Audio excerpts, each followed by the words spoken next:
यत्सङ्कल्पाद्भवत्येव नेकाण्डोद्भवनादिकं त्वं वन्दे सहजानन्दमिष्टदेवं परात्परम्। સહજાન સ્વામી મહારાજની આપણા દિવ્ય સત્સંગમાં જેનું બહુ ભાગ્ય જોર કરતું હોય એને ભગવાનની ઓળખાણ થાય અને એ સત્સંગી થાય. એથી મોટું જો ભાગ્ય હોય તો ભગવાનને શરણે આવીને સાધુ પણ થાય. થોડા પુણ્યની આ વાત નથી. 18 ગરાસદારો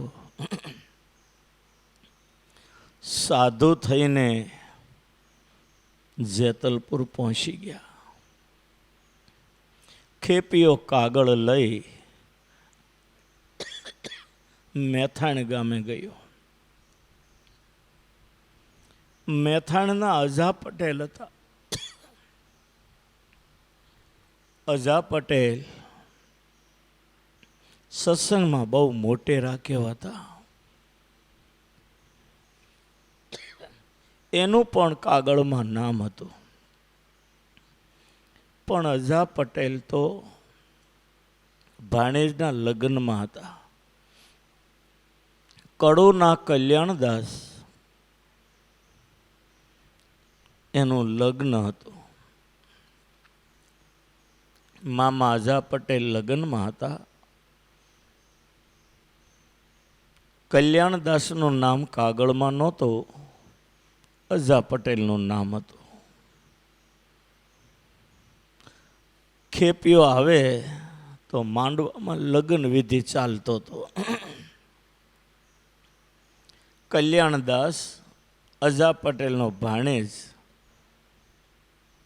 એ માંડવામાં ફેરા ફરતા હતા કન્યા સાથે. બાજુમાં બધા બેઠા હોય એમાં અજા પટેલ મોટેરા બેઠા હતા. ખેપીઓ કાગળ લઈને આવ્યો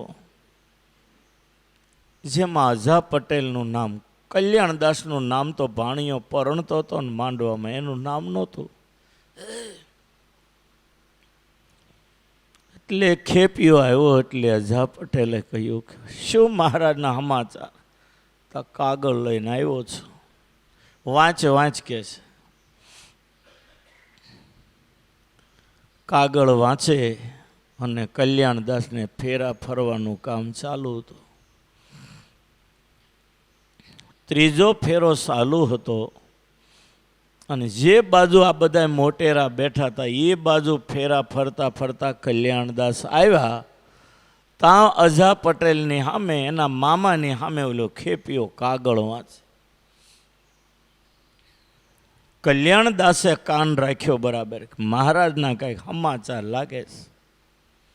18 ગરાસદારોના નામ એમાં અજા પટેલનું નામ હતું ને એ આદિકે સાધુ થઈ જેતલપુર રામદાસ સ્વામીને મળી અને ભુજ પધારવું.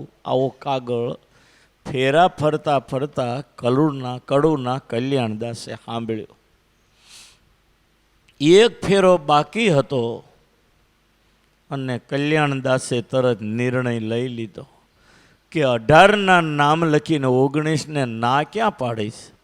એ આદિમાં શબ્દમાં તો હું આવી ગયો. આપણે કાગળ લખીએ નહીં લખતા મામાને ઘરે કે મામાન મામીન ભાણિયોન, એ આદિકમાં પછી નાના છોકરાઓ બધા આવી જાય. એમ કલ્યાણદાસે વિચાર કર્યો કે મામાનું નામ છે અને પછી એ આદિ શબ્દમાં તો હું આવી ગયો. એટલે 3 ફેરા ફરીને તાંતણો જે હૂતરનો ગળામાં હતો એ કાઢીને કન્યાને ડબલ પહેરાવી દીધો. જય સ્વામિનારાયણ. અને માંડવામાંથી કડુના કલ્યાણદાસ હાલી નીકળ્યા. અજા પટેલનું નામ હતું, એ પણ સાધુ થયા. એનું નામ પૂર્ણાનંદ સ્વામી પાડ્યું. પૂર્ણાનંદ સ્વામી 2 હતા આપણા સત્સંગ. એક હેબતપરવાળા જે સાધુ થઈને ઘરે પાછા વૈયા ગયા હતા અને આ પૂર્ણાનંદ એ કાયમ રહ્યા હતા. એટલે કલ્યાણદાસ પણ સાધુ થઈ ગયા, માંડવામાંથી હાલી નીકળ્યા. બધા કે આ શું કહેવાય? તક જે ભગવાન કે એ કહેવાય, અને જે ભગવાન કહે ને એ કરાય. માંડવામાંથી કલ્યાણદાસ હાલી નીકળ્યા, કડુ ગામના હતા. તો પછી 18 ગરાસદારો સાધુ થયા. એમાં આ કલ્યાણદાસ કડુના એ પણ સાધુ થયા 19માં, અને એ બધા જેતલપુર ભેગા થયા. અને ત્યાંથી પછી ભાઈરામદાસ સ્વામીને મળી, અને એ 19 પરમહંસો, કાગળમાં 18ના નામ પણ 19 થયા. અને પછી જ્યારે ભુજનગર પધારે છે, મહારાજને કોઈએ સમાચાર આપ્યા કે નવા પરમહંસોની મંડળી આવે છે. અને મહારાજ હાવ સાદા ડ્રેસમાં હતા. ભુજની બજારમાં 19 પરમહંસો હાલ્યા આવે, નીચું જોઈને આવે ને સામેથી મહારાજ આવે. આ બધા નીચું જોઈને હાલે ને એટલે સામેથી મહારાજ આવે ને ખબર ન પડી. બાજુમાંથી નીકળીને મહારાજ ગયા. ત્યાં કોક જોઈ ગયું કે લે આ તો મહારાજ છે. ઊંચું જોયું ત્યારે ખબર પડી કે લે મહારાજ, કારણ કે નવા સાધુને વધારે આમ નીચું જોઈને હાલતા હોય. અને પછી મહારાજ એક એકને ભેટીને મળ્યા. બધાયની આગતા સ્વાગતા કરી. આ તો બધા ગરાસદારો હતા, બહુ મોટું નામ હતું એનું. સૌને લઈને મહારાજ આવ્યા. સુંદરજીભાઈ દીવાનને ઘરે ઉતારો હતો ને ત્યાં આવ્યા. 18 પરમહંસોની આગતા સ્વાગતા કરીને બેસાડ્યા. અને પછી કે ડોશીને બોલાવો, બહુ વળ ખાતી હતી ને. મારો છોકરો સાધુ થાય, જેવા તેવાનું કામ નહીં. ત્યારે મહારાજે કહેલું કે અમે તો કાગળથી ગરાસદારોને સાધુ કરીએ. ત્યાં ડોશી કે મહારાજ વાતું થાય એમ કોઈ સાધુ ન થાય. સાધુ થવું તે નથી બાળ ખેલ. હરિલીલામૃતમાં ઘણું લાંબુ લખ્યું છે. ડોશીમાં હાથમાં લાગે ઠીગુક કરતા આવ્યા ત્યાં સભા. મહારાજ કે ડોશીમાં તમે કહેતા હતા ને મારો દીકરો સાધુ થાય, જેવા તેવાનું કામ નહીં. એક બોલ ઉપર સાધુ થવું તમારા બોલ ઉપર. એ તો મારો દીકરો સાધુ થાય, જેવા તેવાનું કામ નહીં. તમે કહેતા હતા ને. હવે મળો પૂછવા એક ને આ કેટલા ગરાસ ગામોના ગરાસદારો. ડોશી તો ખીખી કરીને ઉભા રહ્યા. હા મહારાજ, તમે તો ભગવાન, તમે તો ધારો એ કરો. લ્યો આનું શું કહેવું? પેલા કે નો સાધુ થાય કોઈ, તો વાતું થાય. અને 18 ગરાસદારોને સાધુ કરીને લાવે તો ડોશી ફસકીને ઊભી રહી. લ્યો લે મહારાજ, તમે તો ભગવાન છો, તમે ધારો એ કરો. આને કોણ પહોંચે કહો? લ્યો એની હાટું 18 ગરાસદારોને ગરાસ મુકાવી સાધુ કરીને એની સામે હાજર કર્યા. ડોશી ફરી ગઈ. લ્યો મહારાજ, તમે તો ભગવાન છો, તમે ધારો એ કરો. લ્યો હું કેવું એને. જીવની આ હાલત છે. ગુંદાન ઠળિયો છે ને એકે વાર હાથમાં ન આવે, એ સટકી જ જાય. એમાં ગુંદાન ઠળિયા જેવા જગતના જીવ બતાવે. ઠીક છે, ભગવાન દયાળુ ને એટલે આ બધું ચલાવે. પછી જો કે બધા એની આગતા સ્વાગતા કરી, થોડા દિવસ રાખ્યા, ખવડાવી પીવડાવી મોજ કરાવી, આનંદ કર્યો. અને પછી મહારાજે કહ્યું પરમહંસો, હવે મારી આજ્ઞા છે, જેમ ભગવા ધારણ કરીને આવ્યા હતા એમ હું નવા વસ્ત્રો પરિધાન કરાવું. મહારાજે નવા વસ્ત્રો તૈયાર કરાવ્યા. રજવાડાને શોભે એવો રજવાડી દેશ. કહ્યું કે હવે આ ભગવા ઉતારીને નવા વસ્ત્રો પહેરીને પાછા પોતપોતાને ઘરે જઈ અને ગરાસ સંભાળી લ્યો. તોય પેટમાં પાણી ન લેવો. અમુકે કીધું મહારાજ હવે હું કરવા ઉપાધિમાં નાખવા રાખો ને. પછી મહારાજે અમુકને રાખ્યા. અને આ રીતે બધું કામ પત્યું. અને એ વખતે 18 ગરાસદાર હતા ને મંડળીમાં 19 હતા. તે કડુના કલ્યાણદાસ જે સાધુ થયાની મહારાજની આગળ આવી ઊભા રહીને આમ કાંડું બતાવે, મીંઢળ બાંધેલો ને લગ્નના માંડવામાં જ ભાગીને આવેલા, આમ હાથ ઊંચો કરી કરીને મીંઢળ બતાવે. મહારાજ કે લે આ મીંઢળ બંધો યુવાન 18 પરમહંસમાં 19માં ક્યાંથી ઘૂસી ગયો? અને એ કડુના કલ્યાણદાસ સાધુ થયાની હાથ જોડીને બોલે કે મહારાજ આને પાછા મોકલો. એ તો ઠીક છે, હું તો માંડવામાંથી ભાગીને આવ્યો, 3 ફેરા ફેર્યા, 1 ફેરો બાકી રાખ્યો ને એમાં 84નો ફેરો ટાળવો છે. માટે મહારાજ ભલા થઈને હવે ઘરે ન મોકલો તો સારું. હવે જઈને મોઢું હું દેખાડું, માંડવામાંથી ભાગીને આવ્યો છું. મહારાજ હસવા માંડ્યા, કાંડું પકડી મીંઢળ જોયો. હસતા હસતા મહારાજ કે વાહ વાહ મીંઢળ બંધો યુવાન, સંસારને કેવી લાત મારીને આવ્યો. વાહ તમે તો અદ્ભુત કામ કર્યું. જાઓ આજથી તમારું અદ્ભુતાનંદ સ્વામી નામ અને અમારી સાથે રહો. બધાય પરમહંસોને ભગવા ઉતારી રજવાડી ડ્રેસ પહેરાવીને પાછા મોકલ્યા ગરા સંભાળવા. એમાંથી અમુક રહ્યા પૂર્ણાનંદજી અજા પટેલની. અને કડુના કલ્યાણદાસ એ અદ્ભુતાનંદ સ્વામી બન્યા. એ પણ મહારાજની સાથે ભુજમાં 1.5 મહિના સુધી રહ્યા છે. અને પછી અદ્ભુતાનંદ સ્વામી 1.5 મહિના પછી ધીરે ધીરે ફરતા ફરતા ફરતા વડતા લાવ્યા. અને એ કડુના જે કલ્યાણદાસ એના ભાઈ ઘરે હતા, વજુભાઈ, વિઠ્ઠલભાઈ અને કુબેરભાઈ, 3 ભાઈ ઘરે હતા. 4 ભાઈ ભેગા પણ મોટી જવાબદારી કુબેરભાઈની હતી. કુબેરભાઈએ વજુભાઈને કહ્યું કે વજુ આપણો કલ્યાણ ગયો જ ખરો પણ સાધુ થઈ ગયો ને ઘર નહીં હાવ ભૂલી ગયો. અને મેં હમણાં સમાચાર સાંભળ્યા કે વડતાલમાં મંદિરનું કામ હાલે ને, સાધુ થઈ ન્યા તગારા ઉપાડે. તું જા એને સમજાવીને લઈ આવ, 2-5 દી રહી સમજાવીને પાછો લઈ આવ. વજુભાઈ ગાડું ને બળદ લઈ અને વડતાલ આવે છે. મંદિરનું ધમધોકાર કામ ચાલે, એમાં અદ્ભુતાનંદ સ્વામી આમ તગારા ઉપાડે. અને એ વખતે વજુભાઈ ગાડું લઈને આવ્યા અને મંદિરના ચોકમાં આવે ને તો અદ્ભુતાનંદ સ્વામી તગારા ઉપાડે. તો વજુભાઈ કે છે કાંઈ ઘરની ચિંતા? ઘરના કામ રખડે છે ને સાધુ થઈને તગારા ઉપાડે. લ્યો થોડોક એને સત્સંગ તો હતો વજુભાઈ, અને થોડા સત્સંગને કારણે મોટા મોટા સંતો સેવા કરે, હરિભક્તો સેવા કરે. એ જોયું ને એને ગુણ આવ્યો. અને અદ્ભુતાનંદ સ્વામીની પાયણ કે તને ખબર નહીં પડતી, ઘરના કામ રખડાય ને અહીં તગારા ઉપાડ, હાલ હું લેવા આવ્યો છું.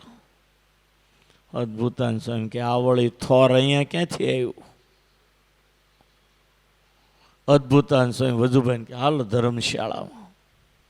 કામ પડતું મૂકીને ધર્મશાળામાં ગયા. અને વજુભાઈને કે ઘર ઘર હું છોટ્યો, 84 લાખ જન્મમાં નકરા ઘર કર્યા, કાંઈ બાકી નથી રાખ્યું ને એટલે હજી આ ભાવમાં ભટકીએ છીએ. હવે ઘરને મૂકીને તું સાધુ થઈ જા, સાધુ થવા જેવું છે. જો ભગવાન ભૂલ્યા જમના ધોકા ખાઈ ખાઈને મરી જશું ને શેડો નહીં આવે. આ દુનિયામાં દેખાય નહીં બધું ખોટું છે, ભગવાન ભજાય ને એટલું જ સાચું. ભલો થઈને સમજી જા, આ સોગડિયું ફરીવાર નહીં આવે. પ્રગટ પુરુષોત્તમ નારાયણ બિરાજે. એવી એવી અદ્ભુતાનંદ સ્વામીએ વાતો કરીને વજુભાઈને સટકી લાગી. પણ હું ગાડું બળદ લઈને આવ્યો છું, એનું શું કરવું? તમે કહો તો સાધુ થાવ. અરે ગાડું બળદ પાદર વેચી નાખ, જે પૈસા આવે એમાંથી આ સાધુને રસોઈ આપી દે ને વધે મંદિરમાં આવે. આ સેવાની તક મળે ક્યાંથી? અને વજુભાઈ પછી પાદર જઈને ગાડીની કરી હરાજી, બળદને કરી હરરાજી, અને જે પૈસા આવ્યા ને એની સાધુને રસોઈ આપીને બાકીના પૈસા મંદિરની સેવામાં વાપર્યા, અને એ પણ સાધુ થઈ ગયા, અને એનું નામ પાડ્યું નિષ્કામાનંદ સ્વામી. કલ્યાણદાસ સાધુ થયા, વજુભાઈ સાધુ થયા. હવે વિઠ્ઠલભાઈ ને કુબેરદાસ બે ઘરે હતા. વિઠ્ઠલભાઈ ઓલા કુબેરભાઈ ઉપર જવાબદારી, એણે વિઠ્ઠલભાઈને કીધું કે વિઠ્ઠલ, હા બે ગાંડા થયા, તું જાને સમજાવીને બેયને લાવ. આ ખેતીનું કામ રખડે છે ને નહીં ખબર પડતી હોય, સમજાવીને બેયને લઈ આવતું. એટલે વિઠ્ઠલભાઈ પછી વળતા લાવ્યા, તો બે ભાઈ સાધુ થઈને મંદિરની સેવા કરતા હતા. અને વિઠ્ઠલભાઈ આવીને કે છે કાંઈ, ઘરના કામ રખડે છે નહીં, તગારા ઉપાડે.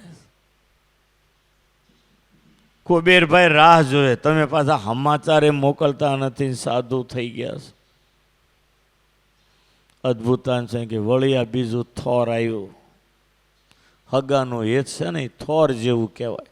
થોરને જ્યાં મૂકો ને ત્યાં ચોંટી જાય. અદભુતાન સ્વામી વિઠ્ઠલભાઈને કે હાલ આમ ધર્મશાળામાં એક બાજુ બેસાડી અને વૈરાગની જગતની નશ્વરતાની એવી વાતો કરીને વિઠ્ઠલભાઈને થયું કે આ બે ભાઈ સાધુ થઈ ગયા, કાંઈક તથ્ય હશે ખરો, નહીતર સાધુ થાય નહીં. અને એને આમે સત્સંગ હતો ખરો, અને એમાંય અદભુતાન સ્વામીએ દિવેલ પૂર્યું. એવી વૈરાગની વાતો કરીને વિઠ્ઠલભાઈ સામેથી કહ્યું, તો પછી ભાઈ હું સાધુ થઈ જતા, થઈ જા ને, આ સોગડીઓ ફરી ક્યારે આવશે. વિઠ્ઠલભાઈને એવો વૈરાગ લગાડીને વાતો કરીને સત્સંગનો રંગ લાગ્યો, અને એને સાધુ કરીને ચૈતન્યાનંદ સ્વામી નામ પાડ્યું એનું. મહારાજે દીક્ષા આપી. એક માંથી જન્મેલા 3 નંદ સંત. વિઠ્ઠલભાઈને મહારાજે વડતાલમાં દીક્ષા આપીને ચૈતન્યાનંદ સ્વામી નામ પાડ્યું. કુબેરભાઈ ઘરે રાહ જોવે, હા જે જાય છે એની પાછા જ આવતા નથી. એને સત્સંગ તો હતો, એટલે એને એમ થયું કે ના સાચી વાત સમજાઈ ગઈ લાગે, નહીતર પાછા ન આવે. કુબેરભાઈએ નક્કી કર્યું, ઘરનાને કહ્યું તો પછી હું એવું જાઉં છું, જય સ્વામિનારાયણ, હું સાધુ થઈ જાઉં. કુબેરભાઈ ઘરેથી નીકળી ગયા કરીને સાધુ થવાનું. એના 4 બહેનો ને 3 ફોઈ, એ બધાય ભેળા ત્યાં હું થવા બેઠું આપણા કુટુંબ. 3 સાધુ થયાના જવાબદાર વ્યક્તિ કુબેરભાઈ પણ કહે છે હું સાધુ થઈ જાઉં, સાચું જ વાંધો શું છે. બધા ભેળા થયા ને રેડ્યા ખરા, શ્યારે ભાઈ વૈયા ગયા. લ્યો પછી 4 બહેનો અને 3 ફોઈ, 7 જણા ભેળા થયા. નક્કી કર્યું કે આપણે જઈને મહારાજને વિનંતી કરીએ. સત્સંગ બધાય ઘરમાં હતો, ફોઈઓમાં બધાયમાં સત્સંગ તો હતો. અને પછી 7 બહેનો ફરતા ફરતા ગઢડા મહારાજ પાસે આવ્યા, ગળગળા થઈને વાત કરી કે મહારાજ તમે તો થોડુંક વિચાર કરો, અમે 4 બહેનોને અમારે 3 ફોઈ 7 જણા મેં આવ્યા છીએ. મહારાજ તમે સાધુ કર્યાની બધું બરાબર છે, અમે કાંઈ ના નહીં કહેતા. 1 ભાઈ 2 ભાઈ 3 ભાઈ થાય. કુબેરભાઈએ તમારી પાસે સાધુ થવા આવ્યા. અમારે પિયરમાં જઈએ ને તો અમારે થેલી ક્યાં મૂકી. 1-2 બહેનો તો મહારાજની સામે રડવા માંડી. પીરમાં થેલી મુકાય એવું તો મહારાજ રહેવા દે. ભાઈઓ ને બહેનોની આંખમાં જ્યારે આહુડા જોયા, તા કુબેરભાઈ, મહારાજ મારે સાધુ થવું છે. હા, તે ભાઈઓ પાસે ઊભા ઊભા જોવે છે. મહારાજ કેવી, કુબેરભાઈ તમારે સાધુ થવું છે કે મને રાજી કરવો? એને સત્સંગ તો લોહીમાં હતો. અને પછી કે મહારાજ તમને રાજી કરવા માટે સાધુ થવું છે. સાધુ થઈ આજીવન ભજન કરીને મારે તમને રાજી કરવા છે. મહારાજ કે એક કામ કરો, ત્રણ સાધુ થયા છે ને, ઘણું થઈ ગયું. હવે તમે એક ઘરે જાઓ અને તમે ગ્રહસ્થાશ્રમમાં હશો ને તો હું એવું માનીશ કે તમે મારા સાધુ જ છો. બોલો શું કેવું? કુબેરભાઈ હાથ જોડીને બોલે, મહારાજ જેમ તમે રાજી રહો. એને સમજાવી, 4 બહેનો 3 ફઈઓ, એ બધાને હારે સમજાવી, વાટાઘાટ ઘણી કરી અને કુબેરભાઈને એની હારે પાછા મોકલ્યા. એ કુટુંબમાં જે કડુ ગામમાં સત્સંગ બહુ સારો છે. આખું કુટુંબ સત્સંગના રંગે રંગાયેલું છે. અને એ અદ્ભુતાનંદ સ્વામી એના શિષ્ય હતા ઉત્તરસંડાના ઘનશ્યામ ચરણદાસજી. અને 500 સંતોમાં વધારે જો મોડા સુધી જીવ્યા હોય તો અદ્ભુતાનંદ સ્વામી. નંદોમાં છેલ્લા અદ્ભુતાનંદ સ્વામી ધામમાં ગયા. બહુ જીવ્યા હતા જાજુએ. અને એણે જે સાધુ કર્યા છેલ્લી અવસ્થામાં એ ઉત્તરસંડાના ઘનશ્યામ ચરણદાસજી. એ 5 વર્ષ સુધી છેલ્લી અવસ્થામાં અદ્ભુતાનંદ સ્વામીની હારે ગામડાઓમાં બહુ ફેર્યા. અને એની જ્યારે છેલ્લી અવસ્થા થઈ ઘનશ્યામ ચરણદાસજીની, અને એણે જે સાધુ કર્યા ને એ સાધુના મેં દર્શન કર્યા છે. ખ્યાલ આવે છે? અદ્ભુતાનંદ સ્વામીના શિષ્ય ઘનશ્યામ ચરણદાસજી. અને ઘનશ્યામ ચરણદાસજીના શિષ્ય જેણે આ સ્વામિનારાયણ સંપ્રદાયની કાયા પલટ કરી એ શાસ્ત્રી હરિજીવનદાસજી વડતાલના. સ્વામિનારાયણ સંપ્રદાયમાં માન્ય જેટલા પુસ્તકો તમને દેખાય એ બધાની પાછળ દાખલો શાસ્ત્રી હરિજીવનદાસજીનો છે. તમામ શાસ્ત્રોનું સંશોધન આખી જિંદગી લખ કરીને એણે કર્યું છે. અને એની જ્યારે 102 વર્ષની ઉંમર હતી, આખું મંદિર એને માનતું. અને મંદિરના તમામ વડીલો સવારે એને દંડવટ કરવા જતા. એ સમયમાં હું સાધુ થયેલો, અમે ઉપર રહીએ ને નીચે રહેતા. રોજ સવારે એ પથારીમાં 102 વર્ષની ઉંમરના શાસ્ત્રી હરિજીવનદાસજી એની પાસે રોજ હું અડધો કલાક બેહવા જતો. હોતા એવી ભગવાનની વાતો કરતા. એવા સાધુ મેં ક્યાંય હજી જોયા નથી. આ સંપ્રદાયને ઉજળો કરનાર અને આ સંપ્રદાયના શાસ્ત્રોને ચોખ્ખા રાખનાર જો કોઈ હોય તો માત્ર એક શાસ્ત્રી હરિજીવનદાસજી હતા. અને એ શાસ્ત્રી હરિજીવનદાસજી એણે સ્વામિનારાયણ નામની વ્યાખ્યાની આખું પુસ્તક બનાવ્યું. સ્વામિનારાયણ નામનો અર્થ શું થાય? કનૈયાલાલ માણેકલાલ મુનશી જેવાનું જજમેન્ટ છે. અને અમારે ગુજરાતમાં 2 વ્યક્તિ એવી થઈ. વડતાલમાં શાસ્ત્રી હરિજીવનદાસજી અને વડતાલની બાજુનું ગામ કરમસદમાં સરદાર વલ્લભભાઈ પટેલ. મુનશી એવું કહેતા કે આ જો ભેખમાં ન હંતાયા હોત તો વલ્લભભાઈ ને શાસ્ત્રી હરિજીવનદાસ 2 ભારતમાં સતયુગ લાવી દેતો. અને એમણે આપણા સંપ્રદાયની બહુ મોટી સેવા કરી છે. અને એ શાસ્ત્રી એટલા બધા જ્ઞાની, કેટલી સ્મૃતિઓ જેને કંઠસ્થ હતી, શાસ્ત્રોનું એટલું એણે જતન કર્યું.